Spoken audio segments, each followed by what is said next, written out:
Hello, everybody, and welcome to episode number 44. I am Jill Renee Feeler, and I'm here with Janet Eichhorst. Hi, Janet. Hi, Jill. How are you? I'm good. I'm so glad we're here. Yeah, me too. All right. So, what we're going to be talking about today is the way I've entitled it is My Partner is Making Horrible Decisions. Partner can be anyone, business, friendship, household, romantic, marriage, any partner of any kind. Just any of those moments where you feel like you just want to shake somebody, like you're making horrible decisions and I don't know what to do about it, right? So that's what this topic is. Okay. So for anyone that's feeling this and was like, maybe you found this based on a search that you put in, like, what do I do? So and so is making horrible decisions. I just want to invite you to just like have that sigh because it's frustrating. Then when anyone you care about seems like they're going in the wrong direction or something really serious that they're deciding to do, putting up with, whatever, it can be very frustrating for us to witness that. And we don't want to see someone make a horrible decision. So I just invite you to just kind of like let yourself take a nice deep breath, let yourself settle into the reality that you are having a front row seat that you may not even want to have of somebody possibly making horrible decisions in their life. So I just want to acknowledge that first. And then let's just, as we kind of feel into this and possibly hear new things today, what if there is nothing you can do about that? What if you don't get to decide what decisions that person makes? And that doesn't have to mean that you're holding yourself responsible for their decisions, but you are responsible for how you are you amidst that person making decisions that you feel are horrible or a big mistake. So you don't get to be them, they don't get to be you. And there is like a healthy, almost detachment from them and their choices and whatever happens with those choices.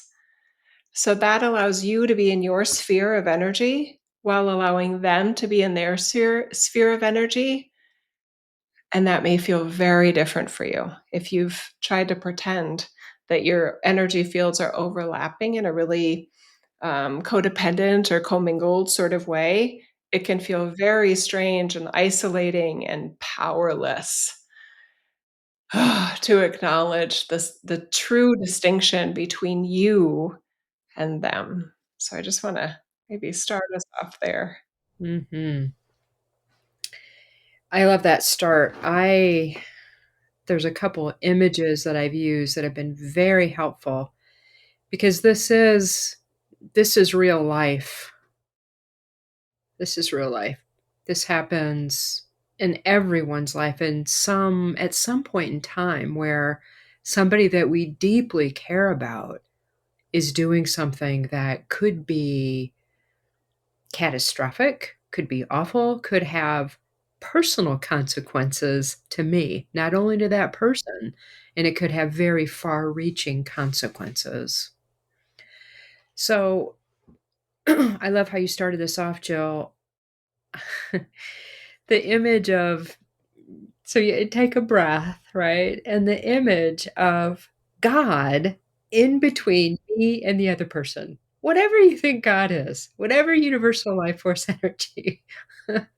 Maybe it's a beautiful glowing white light. Maybe it's purple. Whatever whatever would allow me to know and own who I am and who they are in that respectful way. There's space in between there. There can be. And the our media has not necessarily been helpful with phrases like "you complete me," and everybody just kind of melts and drops into tears in some of the medias. I can't remember what movie that was, but Ugh, I'm it like, was ugh. Jerry Maguire, and it made me literally. I was never. I was so repulsed by that. Oh, God, it makes me want to throw up just thinking about it. People are like, "Wait, you didn't like Jerry Maguire?" No, I didn't like Bridget Jones's Diary. I can't watch The Notebook.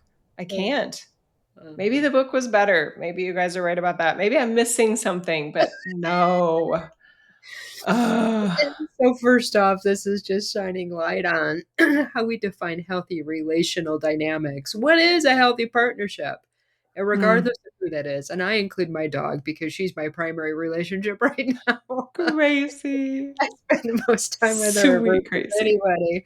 And she does stuff that I don't think I just like, why are you crazy? So I have it with her as well. So any of those romanticized, unrealistic, non honoring ideas we have about partnership. And most people that listen to this probably have done some self reflective work and, might have gone even deep with this. And there still might be some lingering ideas about what a partnership should be that are still not helpful, right? Mm-hmm. So, yeah, so we'll just shake that up a little bit in the snow globe and give ourselves all an opportunity to look at that because we are sovereign. We are divine. Me, you, I am divine. I am. I have I have a life force that runs through me. It maybe it does feel like I think I can, like the train going. Yeah. Sometimes sometimes The it does little feel, engine. yeah, The little engine that could. exactly. That can be very helpful to think that way sometimes. But yeah, it's because of the consequences and the fear that I can have of what can happen that can lead me down a rabbit hole. And to know that I am okay here. I am okay. And God is within me and without. It can't not be. So that Maybe feels we need some story time in this one too. Because oh I can relate to anyone that's like, "Oh, what am I gonna do? So and so is making horrible choices." I feel ya, right? I think stories would be good. Do you wanna pick yeah, a story, Janet? yeah, you Do you got want me one? to I already have a couple. Do you want me to do? Yeah, Yeah, go I'll ahead. pick one of them. Yeah, let's I see, got which one one that was to pick here? already floating up here. Because I wanna pick one where I am the one feeling like, "Oh my gosh, they're making a horrible choice." I'm gonna pick a parenting one, and this does get a little bit tricky when you're talking about children under 18, so maybe a private consult is needed either with me or with Janet, if it's a very specific situation with a child, because those are different cases, but there were let's see. I'm trying to think of one, and I might need to neutralize it a little bit to protect all parties. But one of my kids was in a dating relationship with somebody that my husband and we did not like that guy. And it was really hard. It was hard for us to witness because we were just picking up on a very different version of that young man. I think Georgia was 16 at the time, and it was really, really hard because Jeff and I had so many conversations about she's making a horrible decision and who she's dating, who she's saying she's in love with, etc. She's 16. Um, and we just had a lot of discussion. So that was helpful for me to have somebody else to discuss that with, and I hope vice versa for my husband. But our realization was if we, let's see, the choices we ended up making, and it did end up going well, were that with that child in particular, she's not necessarily a compliant kind of kid. I don't know where she gets that from, Janet. I mean, so if you tell her you don't like somebody or I have concerns about this individual, she is the most likely to take 2 steps away from you, dig those heels in and go, "I'm gonna prove you wrong." You know what I mean? So, I let her know that I didn't know him well, and that I just hope that he was treating her well and treating himself well in his life, right? I think that was kind of all I said. And then I kept my ears open, I kept my eyes open, but that felt like the healthiest way because Jeff and I both had our own internal gut reaction of she's going to have to see this for herself. And it's important for us to be there for her and so that there's no ego involved on her part in terms of, well, I can't prove them right, right? We wanted it to be a total neutral space that if anything did go wrong or she felt unsafe or anything serious in that relationship was happening, that she felt like we were kind of available to her no matter what. I predicted, I think Jeff did too, that if we were to say, you're making a horrible decision, right, that it could have actually gone worse and it could have prompted her to stay in the relationship and force it to work just almost out of spite or I'll prove you wrong kind of thing. It did go on quite a long time though. I think they were together like 8 months and oh, my heart just hurt. But I would have reached out to anybody in my community or, professionally if I needed someone to kind of therapy that with, because it was very hard to witness her. And now she would say like that, like he was horrible. That was a horrible relationship. He was horrible. I don't know what I was thinking, but we did have kind of a retrospective conversation at different times when it seems like she was willing to. And she said, I couldn't believe that he was like as dark as I was sensing. And there were so many attractive aspects to him, Mom. But I couldn't give up and I kept believing in him until I realized this was just going to get worse. And I was losing myself in this relationship. And I felt like he had no future. And I knew that I did. And I was just so proud of her. But I basically said, is there anything that dad and I could have said? And she said, no, no, I had to experience it and live through it myself. That was really, really hard. So I get it. But anyway, that's a very real example. Mm, yeah, that's a good one. Pulls on your heartstrings for sure. Hmm. And the duration of it. Wow. Wow. Uh, And so what were your skill sets that you used with that one, would you say? Looking back, what was some of the most important perspectives or things? yeah. I count on God's grace, even when we or somebody else may be making horrible decisions. So this is going to make me cry. I think on a real gut, all levels of me, including my gut level, I knew that God would be there for her no matter what was going on. Because we probably only knew half of it. It may have been even worse inside the relationship in terms of, I'm guessing there was some psychological, I want to say manipulation and maybe even some verbal abuse there. That just breaks my heart to think of what she may have been hearing from him about her. Mm, Um, but I knew that God would be there for her no matter what. That's a big one. And that didn't have to be through me. I should say that too.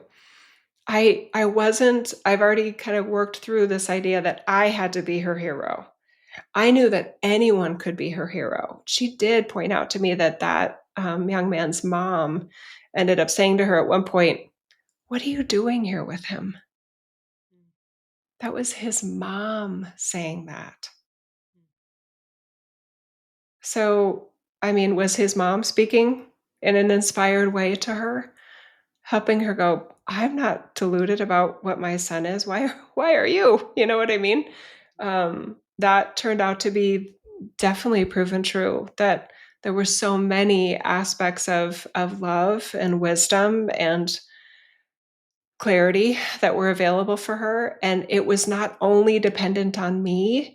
And I think some of us that maybe do see things ahead of others, including others' horrible decisions, we can uh, make it seem as if, without me, they're really screwed, versus letting in the vastness of God in all layers of an experience in a relationship, that anyone can show up, that everyone can show up in an inspired, inspired by source way to impart wisdom, compassion, grace, clarity, etc.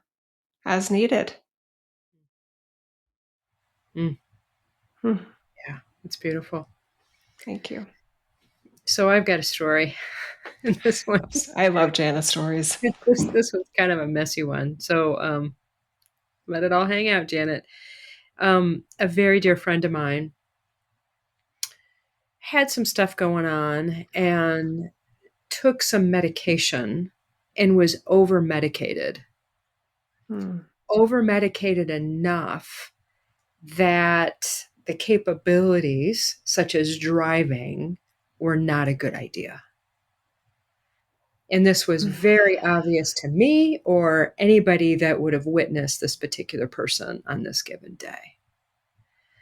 So this person decided that they were going to go to the store to get ice cream, which makes perfect sense if you're in a drug affected way and not thinking clearly that in that Hmm. particular moment you have to have ice cream, right?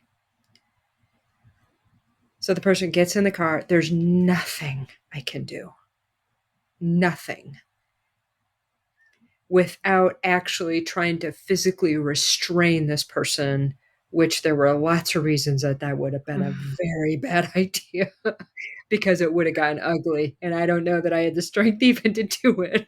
Right? I don't know that I would have won the physical battle even at that point in time. Because sometimes when people are drug affected, they have superhuman strength. I don't know how it happens, but it just seems to. Mm-hmm. And I remember I was that level of powerlessness because I knew that life was on the line. The street Mm. that this Oh, person had you to picked a go good down one. was curvy, Mm. right? The store wasn't far, but it wasn't safe.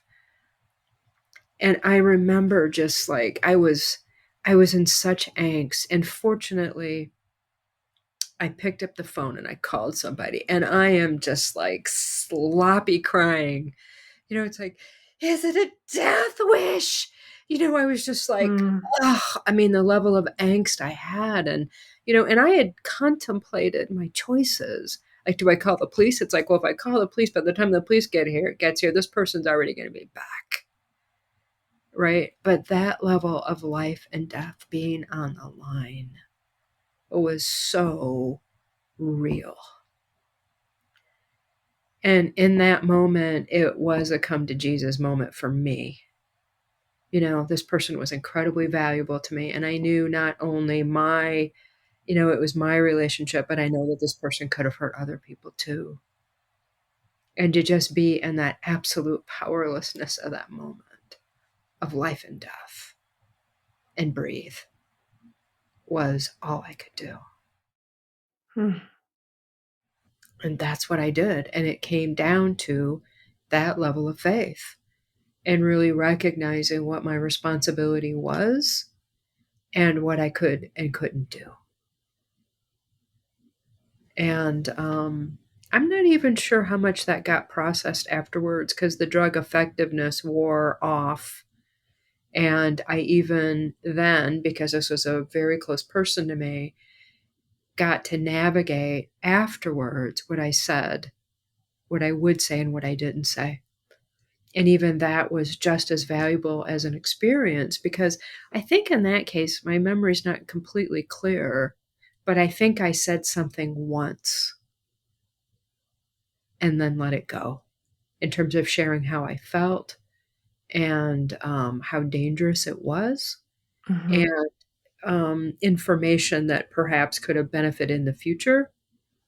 And I could only say it once. Mm. And that would have been sometimes if people continue behavior like that, those are deal breakers potentially, like your daughter breaking up with her boyfriend, and that I got to sort of psychologically prepare myself for knowing that I didn't know what this was going to mean for the future in terms of my relationship with this person. Hmm. So it's big. It's really, those moments are really big. And so for me, I reached out because I knew that I was in danger of exploding or imploding. I mean, I don't take things out on people like that, but the level of angst, I had to talk it out in that moment, you know, and then going deeper because the people in my support system bring me more back to me and bring me more back to the truth of Source God as I know Source God. Yeah, that was a big one. Hmm. Hmm.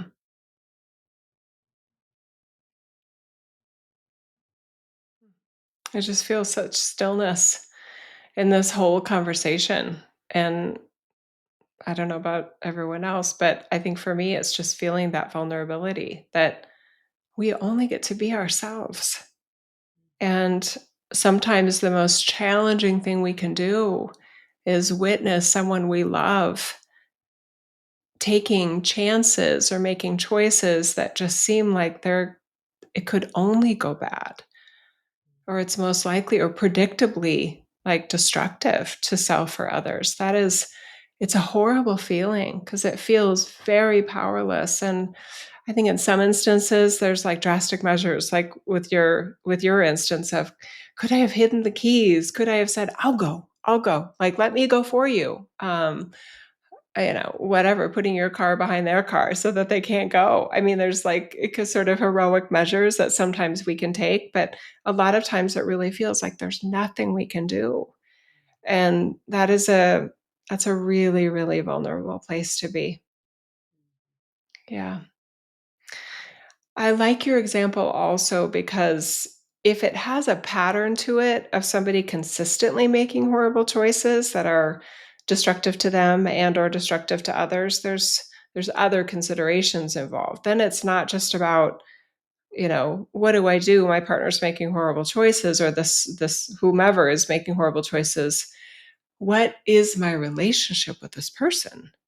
Right? And do I have to be in a front row seat watching this tragedy unfold over and over and over again if it is a pattern?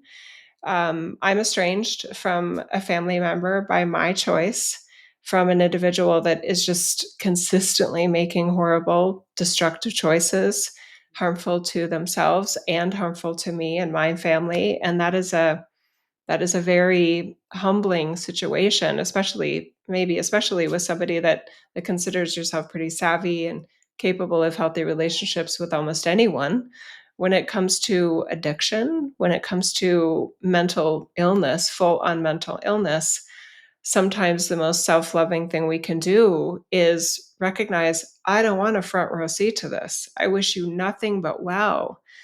But my choice of honoring my own life and well-being and out of my own love for myself and my family overrides your ability to consistently bring in this toxicity and tragedy upon tragedy into my world, into my life. I no longer want, or I deserve better than a front row seat to that. And I hope you make better choices, but I don't need to be on the front line of that. Yeah, and I've had so many different encounters with individuals that have a version of that, whether it's like a family member that is mentally ill and possibly even homeless, and all of a sudden they just show up on their doorstep, and finally they had to say, "You can't come here anymore. I love you, but I'm blocking you on my phone and you're not welcome here and you need help. And this is more than I can do." Yeah. So big hugs to anyone experiencing a serious kind of consistent version of this, because it's rough. Mhm. It really is, and there is assistance out there, and, you could call that professionals, whether they're energy healers or therapists or people that specialize in these particular conditions. There's a lot of assistance out there for that because it's real for us. I mean, love is real. I love deeply and I love as fully as I can, and, sometimes a level of unhealthiness in relationships I'm not aware of until I'm aware of them. and Mm. codependence kills. I mean, I remember hearing a woman talk about one day about how she was thinking she was in an unsafe situation and that she should Mm. probably reconsider some things. And then I read in the newspaper that she got murdered. Oh, no. Is it by the person that she was, Mhm. um, vulnerable to? That's so sad. I'm so sorry that happened to them. I mean, I didn't know her very well, but it was kind of that thing about, a reality check for me to pay attention and to take action. I mean, some of those patterns run so deep about what you should do, whether it's being heroic, whether it's like, "This is what love looks like," and there's a real sacrificial element, of it, and sometimes that stuff runs so deep, and somebody's personal woundedness is so deep that it's very challenging to make those really healthy choices. Yeah. Yeah, so I mean, somebody I know, somebody I love is making horrible choices. If that involves actual or in any way form of abuse, then please seek out the professional authorities and do what you can to protect yourself, obviously, if you're the one at the other end of that abuse. But also the the feelings of helplessness that we can have to others experiencing, even the threat of abuse is it does deserve professional assistance and expertise. That you deserve that, they deserve that, and oh my goodness, there are so many stories of abuse where the individual felt completely trapped and that there was nothing that they could do, and that is, it's just, this is a really rough world. Mhm. Yeah, it really Yeah. is. Yeah, so that's kind of the extreme example of that, and then there's all the interactions that I can have multiple times a day with people where on the lighter side, where the consequences aren't that extreme, and I literally just think that I know better than somebody else. That can be a version of it. It Um, can.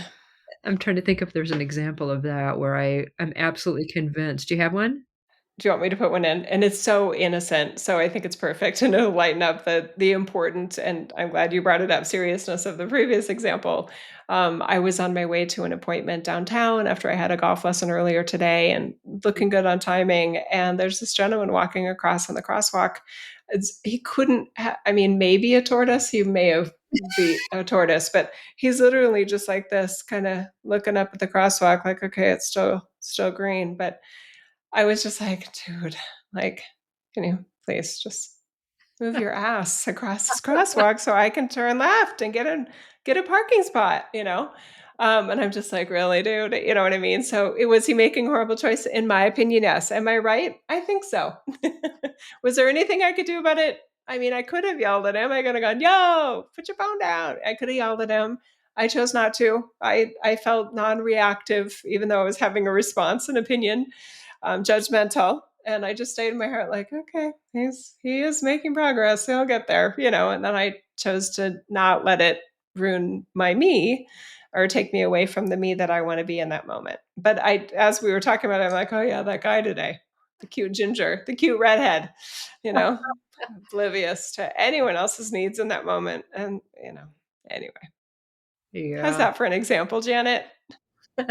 Lighthearted, not too close to home, right, and very applicable. I mean, if we get into driving examples, there's all kinds of horrible, decisions that people make about when they get in a car and what they do and what they should do and what they're not doing, and oh my gosh, and those are the ones that can be the most maddening for a lot of people. I mean, Mm. sometimes that's a test of somebody's spiritual condition in the moment. How'd you do in the car on the way over? I heard traffic was awful, right? Like, how'd you do on that one? And sometimes the most spiritual people, I've witnessed people, flipping people off, and I was like, wow, that's an interesting form of spiritual today.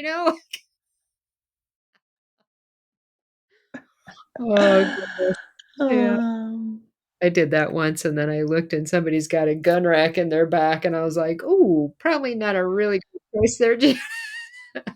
I live in Idaho. You gotta be careful how vocal you are at random strangers in your opinion of what they should or should not be doing. Yeah, there is a bit of instability in our world today that is heightened, I'll say. That's a nice way of saying it, but people tend to be a bit reactive right now. So Oh, what about yeah, go ahead. I thought of another example. Oh, okay, yeah, go. Also very innocent. So I was the one that someone else thought I was making a horrible choice. Again, driving, and again, me turning left. And I was waiting for the opening that I thought was correct. And the person that needed, I was in his way because he was going, so I'm going this way, turning left. He's going this way, turning left. So he had to wait for me. Mm, And it was on my way to a baseball game that you'll never hear me ever say that statement again in my life. It was very random, but anyway, it was a work function, and I was on my way to a baseball game. So I think he's a baseball fan. He's got the Boise Hawks hat on, and he's in his car all by himself, super animated, like, and I could just like, and I think I'm on the phone with maybe one of my kids, I don't remember. And I'm like, oh, one of my daughter's friends. And I was like, oh, there's somebody mad at me. Hang on just a second. So I took the turn that I wanted to make. I rolled down my window. And I was like, love you. Mwah, mwah, mwah. Hope you're having a better day. Is it passive aggressive? I didn't mean any aggression on it, but I was also offering him, like, dude, I do love you and chill mm, the F out. I mean, come on. And I think he was still waving his hands at me as he yeah, was waiting his turn. But anyway, that was my choice. I was acknowledging that he was upset with me, and I wanted him to know I see him and that I'm choosing to still be this. mm, mm, And I didn't say sorry because there was nothing to apologize for. It would have been unsafe for me to go anytime sooner in that traffic. mm. Anyway, so Anyway, there's ways we can handle that too. yeah, absolutely. So what about deeper relationships, like meaningful relationships where people Mm, are making horrible choices? Like what do we mm. do about those? Mm. Do you have a say? I'm making a checklist as we go through this. Do you actually have a say in the matter? Um, can you say something? Is there the opportunity to say something? Do you feel number 3, do you feel like it would make a difference if you did say something, or do you feel like I have to say something? Okay. Number 4 is that recognition that they are not you. Even if you do have a say, even if you do say something, they may not listen, they may ignore, and they may do exactly what they were originally going to do. And then Mhm, I would say number 5 is pray and hope for the best. mhm. Yeah, what's coming What do up you for think? me are work situations, especially Mhm. if you're in a subordinate role where you don't actually have the authority to make certain Mm. decisions, and you see that there's a direction, a decision that's been made, or a direction the company's going, and it might just be your immediate supervisor that's doing this, or it might be a bigger company-wide decision. But I think, that seems really common right now with a lot of Mm. the changes that are happening in our society, that there's a lot of change that is happening within businesses themselves, and there's a lot of right turns or left turns or complete about faces that are happening, and so I think it's more common that we run into scenarios like that, where we can be directly affected by the decisions that people make. Mhm. And, with work, it's interesting because my livelihood, if I have a job, my livelihood is affected by whether I take home money or not, right? So Mhm. so that has a particular threat, which can kinda amp up the importance of that a little bit. And I think that's a very important thing to recognize. When something comes up and I think people are making horrible decisions, how am I threatened by that? Because when I get a handle on that, I can be with myself more knowing that I'm potentially triggered or that I'm upset or that this could really be a serious change in my life depending on how this goes down.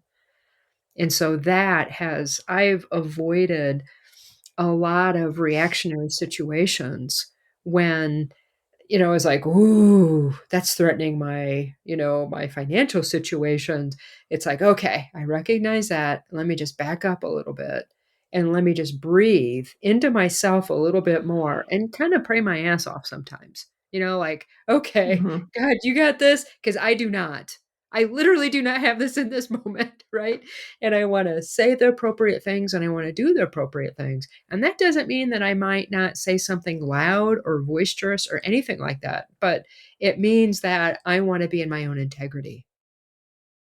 And I think that's key for me in whatever situation I'm in, is that I want to maintain my own integrity, knowing good and well that I do color outside the line sometimes. And I am okay with that in most cases. And that's funny that that came up because I'm self-employed, but why this example is coming up, I think is interesting. Yeah, I think it's interesting too. And I think part of me could debate that there's any, that there's a new trend in this versus it's always been that way, but that's okay. That would be, I guess, a side topic. Yeah. Um, so do you have a checklist you'd recommend to somebody in terms of if they are an employee, a subordinate, if they're in any way a subordinate to someone else's decision that is direct that they feel is horrible and may directly affect them, what do you recommend? Well, I think really getting a handle on myself, whatever the Okay. threat is. I mean, that is numero uno. Because Okay.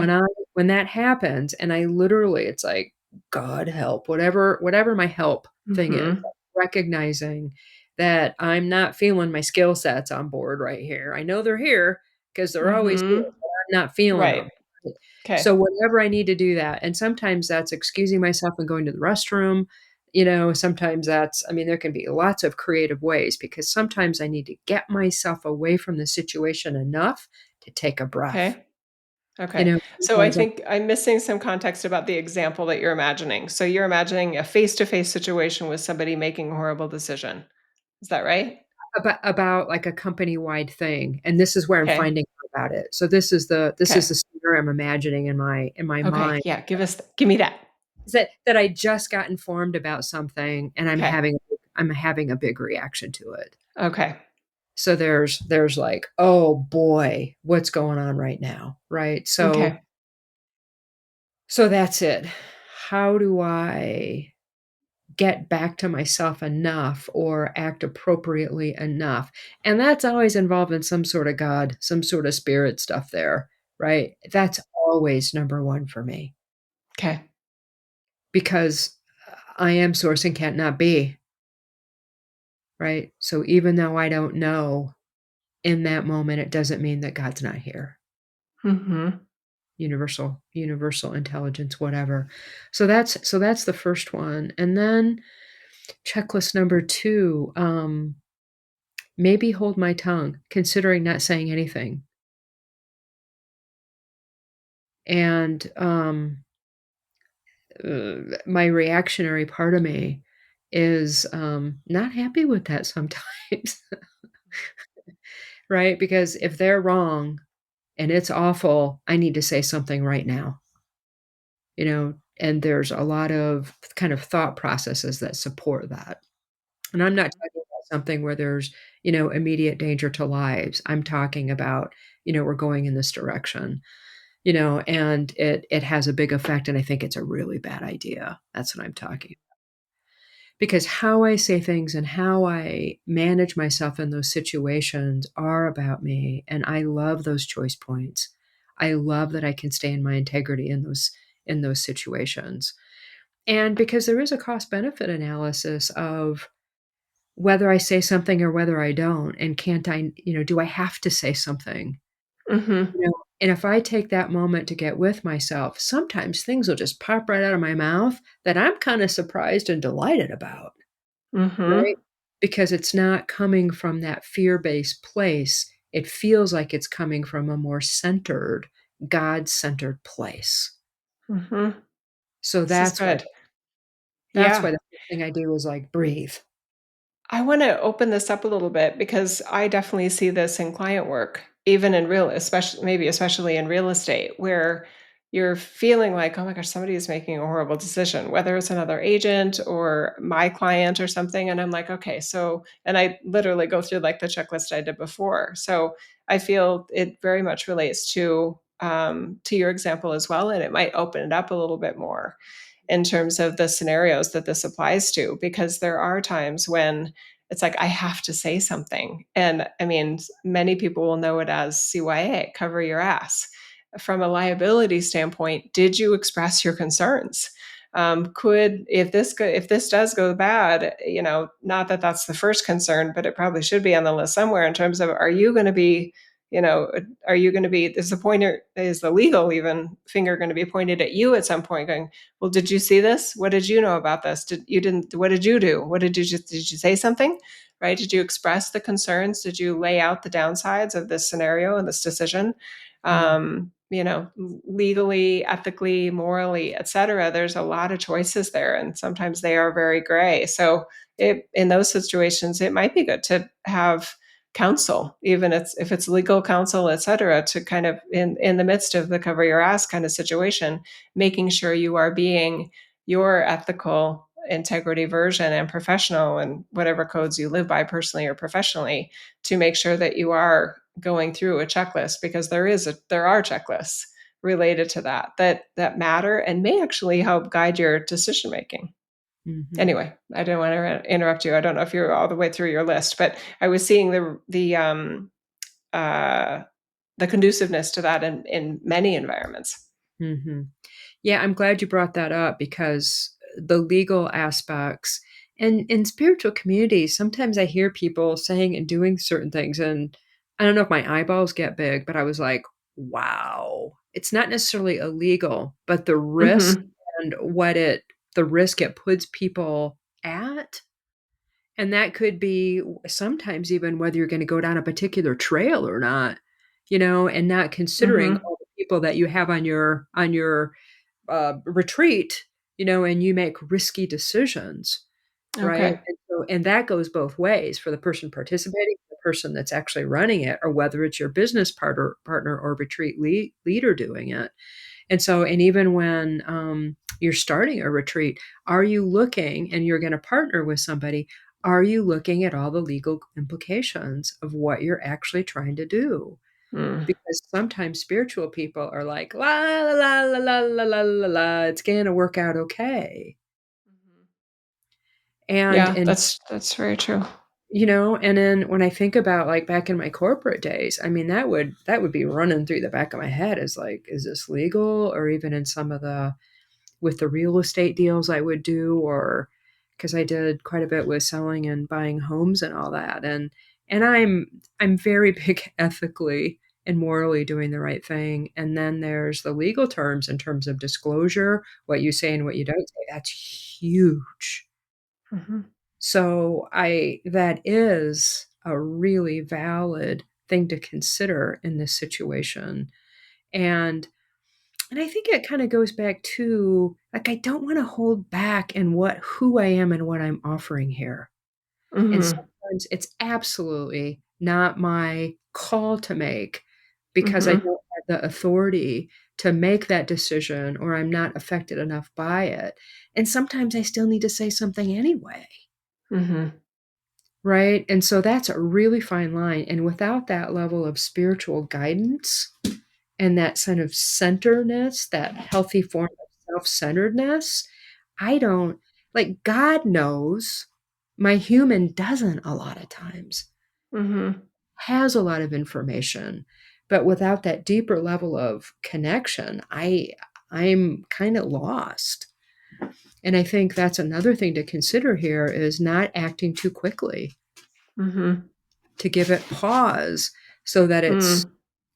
looked at enough and all the different factors are weighed in, because it's really about Right. avoiding regret for me. Mm-hmm. Really about avoiding regret, Yeah, and that's that's good. criteria that I use lots of times. Am I going to Hmm. regret this? And Yeah. sometimes I don't feel ready to say what needs to be said. And I know it's that I've used this analogy before, this metaphor, like God hands me the baton and I don't want it, but I know it's mine too, right? So it's like, I don't feel ready and I know I need to say it anyway, and it might come out a little messy. Mhm.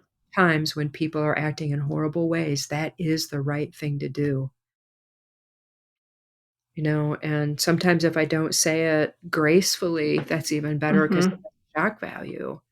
But I'm Mhm. not thinking that in the moment. I'm just trying to get through the moment because I know that it's my turn to say something or do something. And that's my internal struggle of showing up in the way that I know is morally and ethically right for me because Right. I feel it. And those are not easy situations to navigate a lot of times. No, they're not. That's true. So I would encourage people to, get the counsel, the advice, the input that will help you make a informed, thoughtful decision so you're not hopefully making things worse, right, for yourself or anyone or the entire situation. The other part I'm thinking about here is timing and place. Sometimes if there is something that where you're feeling like like I do feel like I want to say something or do something, sometimes there is a better time and place if it were like a client situation in my case of real estate or a professional kind of corporate setting. If I did have something I wanted to say to you know the higher level individual, I may intentionally do that privately, not publicly. Um, hey, I feel like I need to say something, and I'm sorry if it comes out blunt or if it's not my place, but here's my concern. And just like letting it happen. Sometimes that's better one on one in person live. Sometimes it's better in a little written message that can get to them.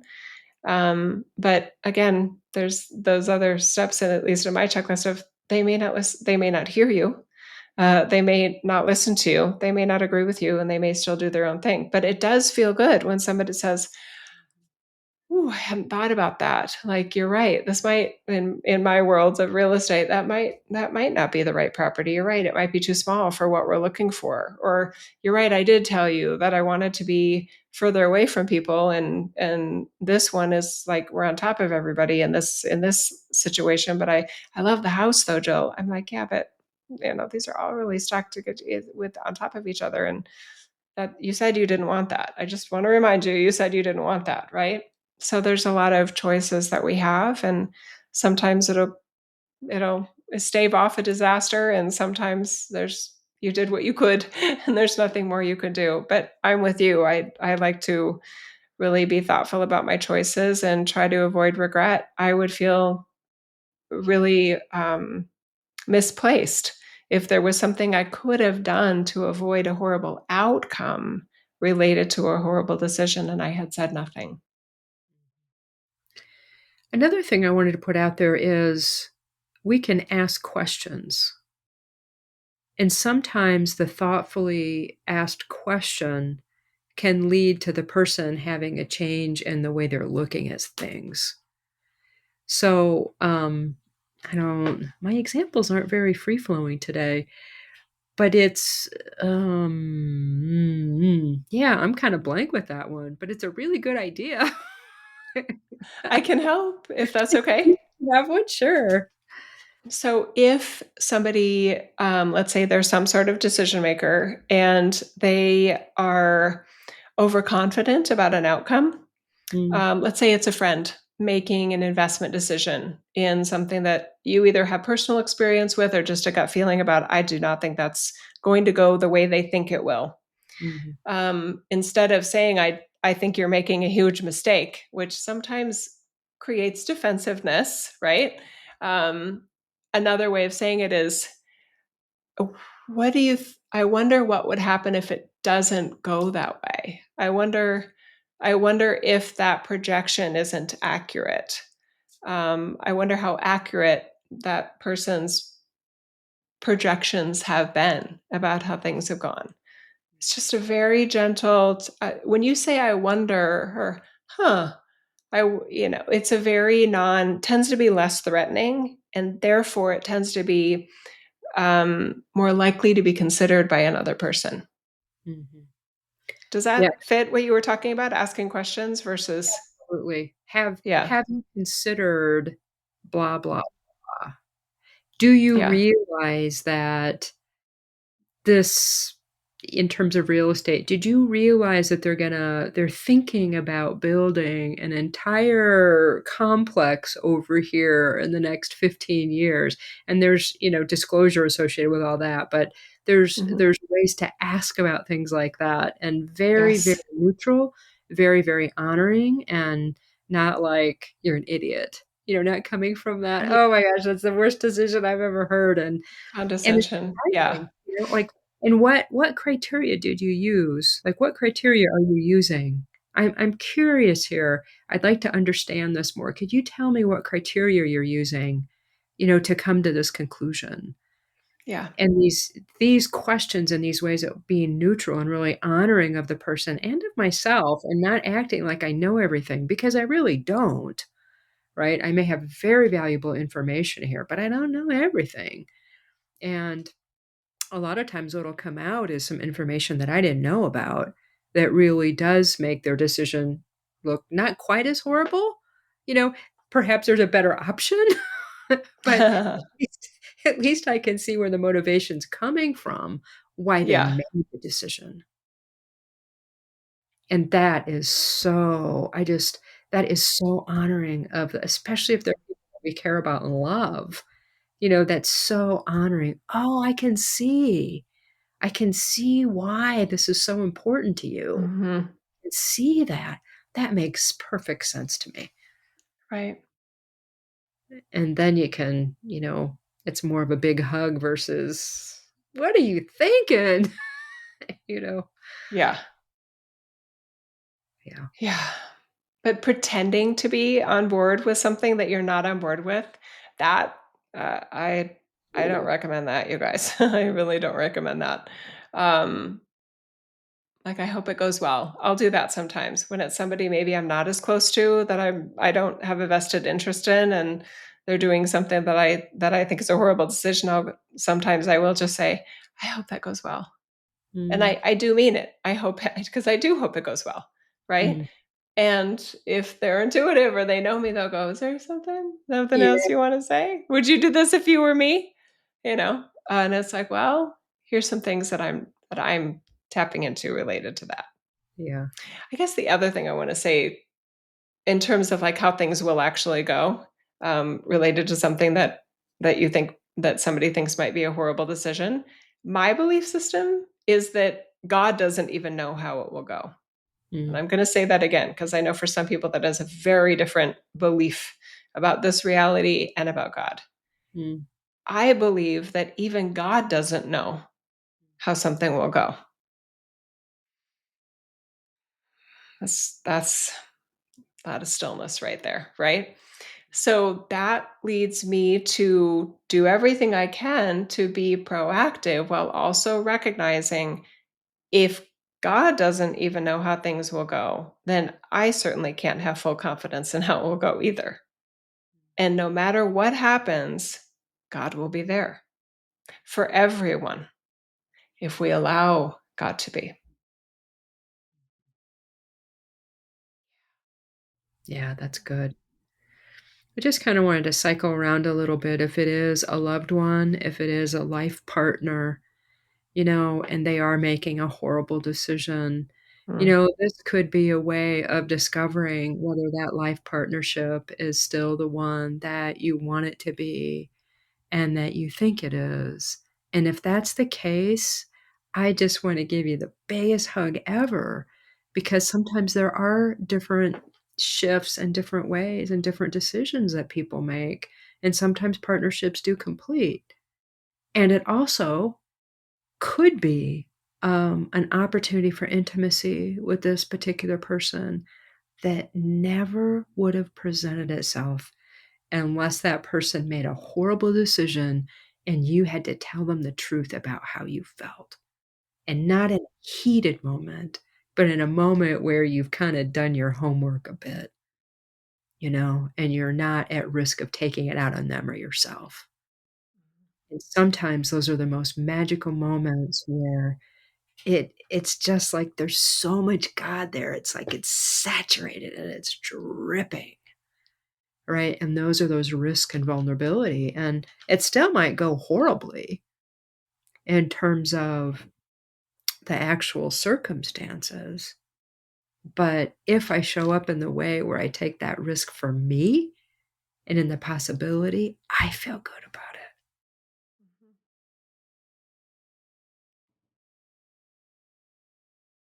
So many angles to what we've covered today. Does it Yeah. feel like we're wrapping up, Janet? It kind of does to me. I feel Yeah. very, and on my side, I feel very complete that under the topic of so and so is making a horrible decision, there is a lot of support for those of you in that situation that feel that way. There are choices that you can make, and there's a lot of humility there. There's endless grace in those situations. And sometimes it does go horribly. And source is always present for us and for them and for everyone involved. That is always true in my world, in my belief system. And that gives me a lot of comfort for the many horrible decisions that we as humans can make sometimes without realizing how horrible they are. It doesn't mean we're horrible people. We could be, but Oh, it doesn't mean we're horrible. yeah, it Most of could be. Yeah, that's true. It could mean that. Oh my gosh. Yeah. That's good. Oh, I just want to give everyone a hug. I love the real examples that we came up with too, Janet. I feel like it made it very grounded and Yeah, something that different people can grab onto in different ways. And that's of course valuable in a yeah. podcast format. So thank you. Thank you so much, Jill. Thanks, Okay. everybody. Thank you for liking, subscribing, commenting, sharing. You can rate us if you're on the desktop computer version of Spotify. You can give a star rating to either the podcast or this episode, which is very fun. You can share it, whatever you want to do with it. But I hope this was useful in helping you feel self love, helping you feel empowered, and helping you be the presence of love and source energy that we always have the capacity to be in this world. Thank you. Thank you. Bye.